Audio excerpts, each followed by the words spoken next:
आप सभी को नमस्कार। आज मैं आप सभी के समक्ष एक पौराणिक कथा लेकर आई हूँ कि माता पिता के कर्मों का फल संतान को भी भुगतना पड़ता है।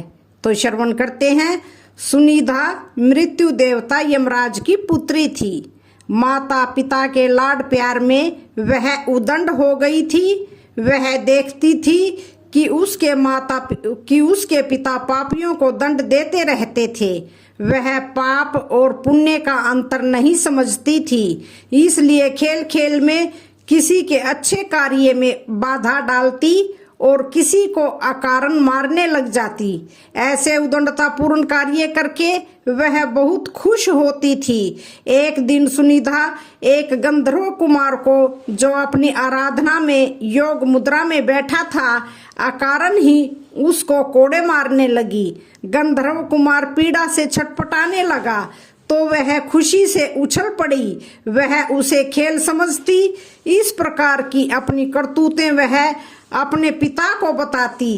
पिता उसकी इस उदंडता को बाल सुलभ खेल समझकर चुप रह जाते।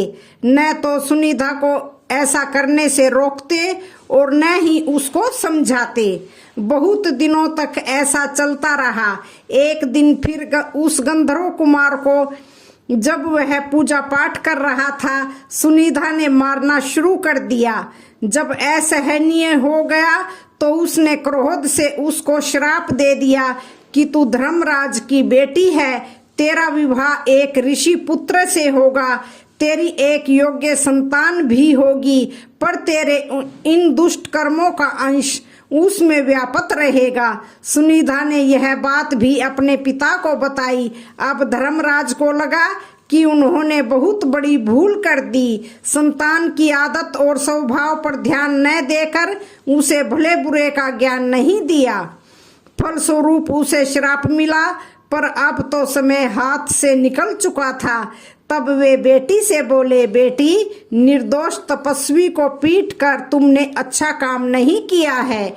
बुरे कर्मों को करने के कारण ही तुम्हें यह श्राप मिला है।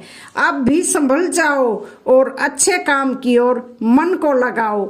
समय बीतता गया। कन्या बड़ी हुई तो उसके विवाह की चिंता हुई। उसके श्राप को जानकर कोई उससे विवाह करने को तैयार नहीं होता था। भला कौन उससे पैदा होने वाले पापी पुत्र का पिता बनता। जब कोई उपाय न रहा तो रंभा अप्सरा ने उसे मोहिनी विद्या सिखा दी। अप्सराएं तो इस कार्य में सिद्ध होती ही हैं। अब उसे किसी को भी मोहित करने की विद्या सिद्ध हो गई। एक दिन रंभा उसे अपने साथ लेकर वर की खोज में निकली। एक नदी के तट पर उसने अत्रि कुमार अंग को देखा। सुनिधा अंग को देखते ही उस पर मोहित हो गई। रंभा की माया तथा अपनी मोहिनी विद्या के बल पर उसने अंग को भी मोहित कर लिया। दोनों एक दूसरे पर आसक्त जानकर रंभा ने दोनों का गंधर्व विवाह करवा दिया। दोनों सुखपूर्वक रहने लगे। कुछ दिनों बाद उनके पुत्र हुआ, जिसका नाम वेन रखा गया। वेन अत्रि वंश के अनुरूप ही अपने पिता अंग के समान धार्मिक, सदाचारी तथा रजोचित गुणों से संपन्न था। आचार विचार और व्यवहार में सब उसकी बहुत प्रशंसा करते थे।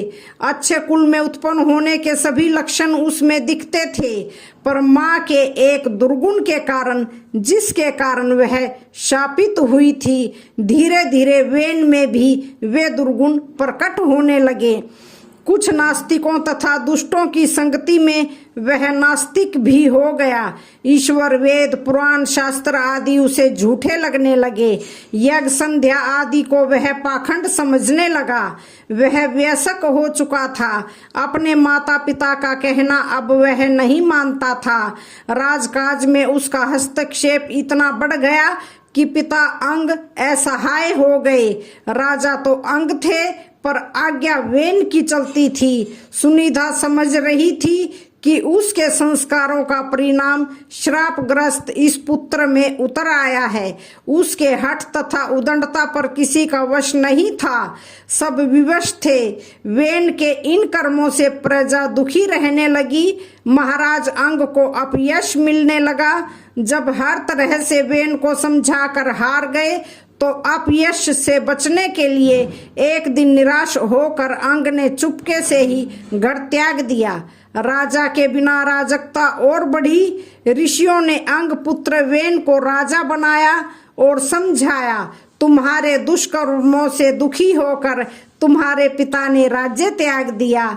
अब तुम अपना राजकीय उत्तरदायित्व समझो और सत्कार्य कर प्रजा को सुख दो।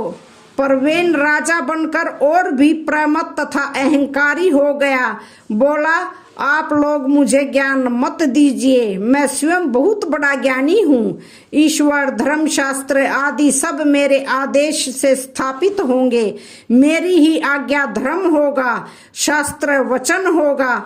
आप लोग अब मेरी आज्ञा के अनुसार चलिए और मुझ में ही ईश्वर, धर्म तथा शास्त्र की छाया देखिए। ऐसे विचारों वाले वेन के कार्यों से देश में अराजकता बढ़ी। सारे धार्मिक तथा सत्कार्य बंद हो गए। प्रजा की सुरक्षा नहीं रह गई। दुष्ट लोगों का बोलबाला हो गया। धार्मिक कार्य बंद हो गए। हर चीज का अंत होता है। पाप का घड़ा जब भर गया तो ऋषि मुनियों तथा प्रजाजनों ने विद्रोह कर दिया। वेन को पकड़ लिया और उसे प्रताड़ित कर राजा के पद से हटा दिया। सत्ता छिन जाने से वह असहाय हो गया। अब वह दूसरों की दया पर निर्भर रहने लगा। ऋषियों ने प्रजा से परामर्श कर उसके पुत्र पृथु को राजा के पद पर प्रतिष्ठित कर दिया। वेन जंगल में चला गया। निश्चय ही अच्छे कुल परिवार का व्यक्ति भी कुसंगति के कारण अपनी मर्यादा भूलकर कुमार्गी हो जाता है। अपने कुल धर्म को भूलकर सबके दुख का कारण बनता है और अंत में अपने इसी आचरण के कारण वह स्वयं ही नष्ट हो जाता है। इसलिए कुसंगति तथा कुसंस्कारों से बचना चाहिए। स्वयं के लिए न सही तो अपनी संतान के लिए ही सही। मनुष्य खुशी खुशी पाप करता है पर भोगते समय रोते रोते भी छुटकारा नहीं मिलता।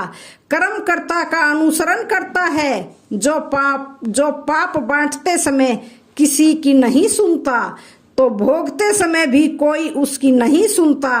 कभी कभी किए गए कर्मों का फल उसी भव में तुरंत मिल जाता है। कर्म फल के स्वरूप को हर व्यक्ति खुद अपने जीवन में प्रत्यक्ष अनुभव कर सकता है, क्योंकि खुद से कोई बात छिपी हुई नहीं रहती है। जो अपने माता पिता की सेवा नहीं करते उनके जीवन में भी आगे उनके पुत्र उनकी सेवा नहीं करते। मनुष्य स्वयं की दुर्दशा का कारण कोई दूसरा नहीं अपितु जो दूसरों का भला करता है उसका स्वयं का भला होता है। जीवन का कोई भरोसा नहीं है। पाप का घड़ा कब फूट जाए किसी को पता नहीं। इसलिए ज्यादा से ज्यादा धर्म आराधना करनी चाहिए। यदि आपने किसी निरपराध जीव को सताया है तो वह आपके जीवन में शत्रु बनकर आएगा।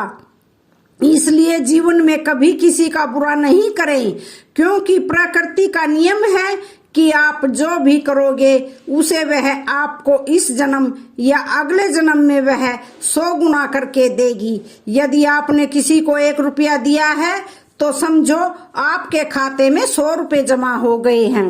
यदि आपने किसी का 1 रुपया छीना है तो समझो आपकी जमा राशि से 100 रुपए निकल गए। तो आज की कहानी का यहीं पर समापन होता है। वीडियो अच्छी लगे तो चैनल को लाइक शेयर सब्सक्राइब जरूर करें। धन्यवाद।